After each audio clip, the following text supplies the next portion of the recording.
திமுக அதிமுக கூட்டணியே தமிழ்நாடு ஒருபோதும் ஏற்காது என்கிறார் ஜோதிமணி. இதெல்லாம் கனெக்ட் த டாட்ஸ் இல்லையா? ஒரு பக்கம் செல்வி ஜோதிமணியோடைய கருத்து, ஒரு பக்கம் பிஎல் சந்தோஷோடைய கருத்து. செல்வி ஜோதிமணியோடைய கருத்தையும் நம்ம முக்கியமாக தான் பார்க்கணும். ஏன்னா திரு ராகுல் காந்தி அவர்களுடைய இன்னர் சர்க்கிளில் இருக்கிறவங்க, ஸோ அவங்களுடைய எண்ண ஓட்டத்தை பிரதிபலிக்கிறவங்க. எதிரிக்கு எதிரி நண்பன் ஓகே, எதிரியும் எப்படிங்க நண்பன், இது வரலாற்று பிழை, தமிழ்நாடு மன்னிக்காது அப்படிங்கிறார். செல்வி ஜோதிமணி அவர்கள் இணைப்பில் இருக்கிறாங்க, காங்கிரஸ் கட்சியின் நாடாளுமன்ற உறுப்பினர். உங்களுடைய ட்விட் பார்த்தோம், இதெல்லாம் எப்படி சட்டென்று அரசியல் வானிலை மாறிட்டு இருக்குங்கிறத பார்க்கின்றோம். திமுக அதிமுக கூட்டணி சேர்வதை பத்தி நீங்க சொல்றீங்க, இதுக்கு பின்னாடி பாஜக இருக்குன்னு சந்தேகிக்கிறீங்களா? இல்ல, என்ன பொறுத்த வரைக்கும் இது 2-3 நாளா ஊடகங்கள்ல, குறிப்பா கடந்த நேத்துல இருந்து ஒரு கடுமையான ஸ்பெகுலேஷன் இருந்துகிட்டு இருக்கு. நேத்து வரைக்கும் அத 2 கட்சிகளும் மறுக்கல. அப்கோர்ஸ் இப்ப டி.கே. இளங்கோவன் அதை மறுத்திருக்காரு வெகுமெண்டா. என்ன பொறுத்த வரைக்கும் பாரதிய ஜனதா கட்சியை பொறுத்த வரைக்கும் அவங்க அதிமுகங்கிற முகமூடியில தான் தமிழ்நாட்டுல இருந்துகிட்டு இருக்காங்க தொடர்ச்சியா. அதிமுக வேற பாஜக வேறன்னு கிடையாது, ரெண்டுமே ஒண்ணுதான்.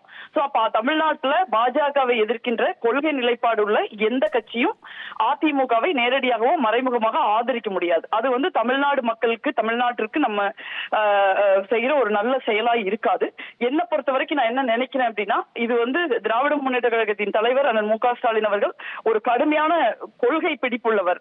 ஒரு 5 ஆண்டு காலம் அவர் ஆட்சியில் இருக்கிறப்ப மாநில உரிமைகளுக்காக பாரதிய ஜனதா கட்சியை ஒரு யுத்தம் நடத்திருக்காரு. நாங்க கூட்டணியிலிருந்து விலகிட்டா கூட அந்த அவருடைய கொள்கை நிலைப்பாட்டை இன்னைக்கு நாங்க மதிக்கிறோம்.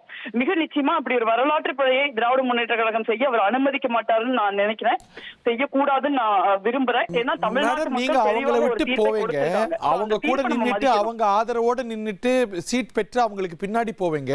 ஆனா உங்க கொள்கை அவங்க தாங்கி பிடிக்கணுமா? எதிரிக்கு எதிரி நண்பன் தானே மேடம் அரசியல். கொள்கை இல்லைங்க, அது அவங்க கொள்கை, எங்க கொள்கை இல்ல. எங்க கொள்கையை நாங்க தாங்கி பிடிச்சுக்குவோம், அது அவங்களுடைய கொள்கை. அவங்க கொள்கையை அவங்க நிச்சயமா தாங்கி பிடிப்பாங்கன்னு நான் நம்புறேன். அப்படி ஒரு வரலாறு தான் அவருக்கு இருக்கு. இல்ல, பாஜகவை உள்ள சேர்த்துக்கிட்டா அதுக்கு தனி. இப்ப பாஜக ஒரு எம்எல்ஏ தான் வச்சிருக்கு. பாஜக தவிர்த்துட்டு அதிமுக திமுக ஃபார்முலேஷன் வரும்போது இதுல என்ன வருது? இல்ல, அதிமுகங்கிறது யாரு நீங்க சொல்லுங்க. அதிமுகங்கிறது எத்தனையோ சமரசங்களை தமிழ்நாட்டுல எத்தனையோ சமரசங்களை பாஜகவுக்காக செய்த ஒரு கட்சி. அவங்க விரும்பியோ விரும்பாமலோ தொடர்ந்து பாஜக கூட்டணியில இருக்க வேண்டிய நிர்பந்தத்தோடு இருக்காங்க. அப்ப நேற்று வரைக்கும் பாஜகவின் முகமூடியாக நேரடியாகவே இருந்த ஒரு அதிமுக, இன்னைக்கு நீங்க திராவிட முன்னேற்ற கழகம் உட்பட எல்லா கட்சிகளும் ரொம்ப வலிமையா தமிழ்நாட்டுல ஆளுநர் செய்யறது தப்பு, தனிப்பெரும் கட்சியின் தலைவராக தவேகாவின் தலைவர் திரு விஜய் அவர்களுக்கு தமிழ்நாடு மக்கள் தீர்ப்பளிச்சிருக்காங்க. அதனால் ஆளுநர் அவரை ஆட்சி அமைக்க அழைக்க வேண்டும் திமுகவும் சொல்றாங்க. ஆனா அதிமுக சொல்லுதா? சொல்ல மாட்டாங்க. ஏன்னா அவர்களுக்கு தமிழ்நாட்டின் மீதோ தமிழ்நாட்டு மக்கள் மீதோ அரசியல் சாசனத்தின் மீதோ எந்த விதமான நம்பிக்கையும் கிடையாது. பாஜகவுடைய பீட்டியும் தான் தமிழ்நாட்டில் அதிமுக. அதை நிச்சயமா திராவிட முன்னேற்ற கழகம் புரிந்திருக்கும் நான் நம்புறேன். அக்கா, சூழல் தானே தேவையை உருவாக்குது. இப்ப நீங்க பாஜகவுடைய கொள்கையே கொண்ட திராவிட முன்னேற்ற கழகம் போன்ற கட்சிகள் கொள்கைகளை நீர்த்து போக செய்ய வைக்க முடியாது. நான் ஒரு உதாரணம் சொல்றேன். கொள்கைகளின் அடிப்படையில் கட்டப்பட்ட கட்சிகள். அக்கா, இப்ப உங்களுக்கு கொள்கை முக்கியம், மதச்சார்பின்மை முக்கியம். ஹிந்துத்துவத்தை தன்னுடைய கொள்கையா கொண்ட பாஜகவுடைய கொள்கைக்கும் அவங்களுடைய கொள்கைக்கும் வித்தியாசம் இல்லாத சிவசேனாவோடு நீங்க பயணிக்கும் போது ஒத்த திராவிட கட்சியான அதிமுகவோட திமுக பயணிக்க முடியாதா?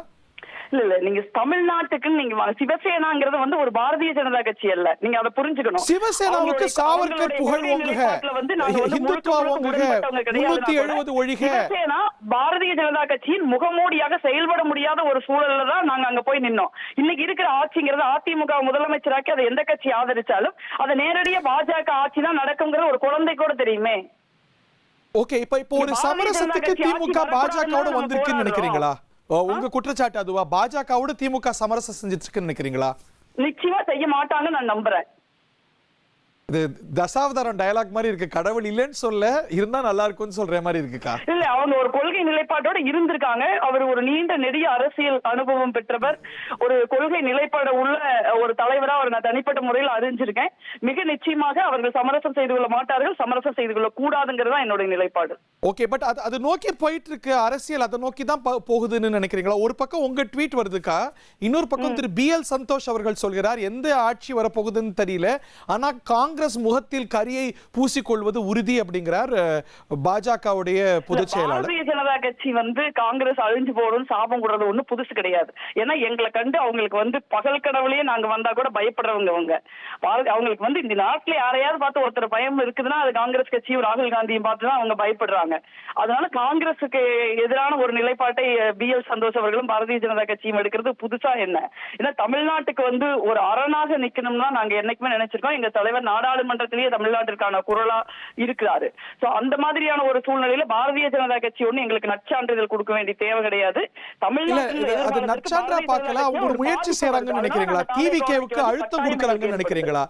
நீங்க காங்கிரஸ் விட்டு வந்தான்னா உங்களுக்கு ஆட்சி அமைக்க வாய்ப்பு கிடைக்கும், இல்லன்னா கிடையாது அப்படிங்கிற மாதிரி ஒரு அழுத்தம் கொடுக்கப்படுதுன்னு நினைக்கிறீங்களா? இல்ல பாரதிய ஜனதா கட்சி என்ன மாதிரியான அழுத்தத்தை வேணுமானாலும் கொடுக்கலாம். அவங்க எல்லாருக்கும் அழுத்தம் கொடுத்து பழகினவங்க தான். எல்லா கட்சியும் தான் நடத்தணும்னு நினைக்கிறவங்க தானே.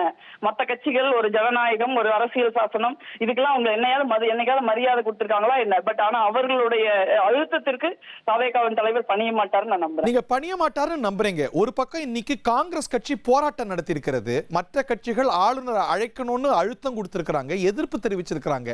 இதுல இதோட சென்டர் ஆஃப் ஈவென்ட்டா இருக்கக்கூடிய தவேகா தனக்காக குரல் கொடுக்கலையே, பாஜக செய்வது தவறு என்றோ பொறுத்த வரைக்கும் அவங்க ஆட்சி அமைக்கிறதுக்கான தீவிரமான முயற்சிகள் இருக்காங்க. இப்ப பிசிகே லெப்ட் பார்ட்டிகளோட அவங்க பேச வேண்டி இருக்கு. அவங்க நம்பர் ஷார்டேஜ் இருக்கு. இப்ப இந்த மாதிரியான நேரத்துல ஒரு ஆட்சி அமைக்கிறதுக்கான ஒரு முயற்சியை தான் அவங்க செய்ய முடியும்.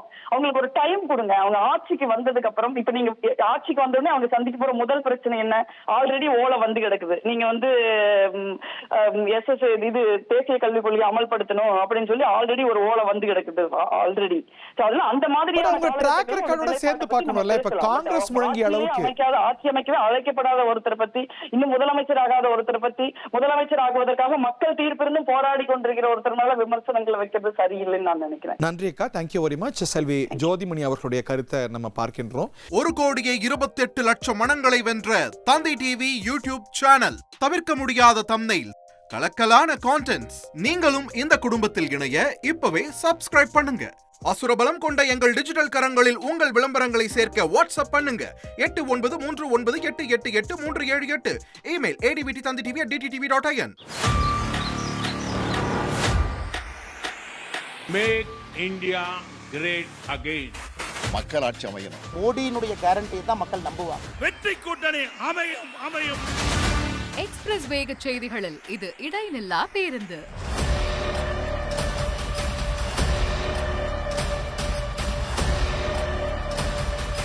தினமும் காலை 6 முதல் 7 மணி வரை 6 மணி செய்திகள். Break free news.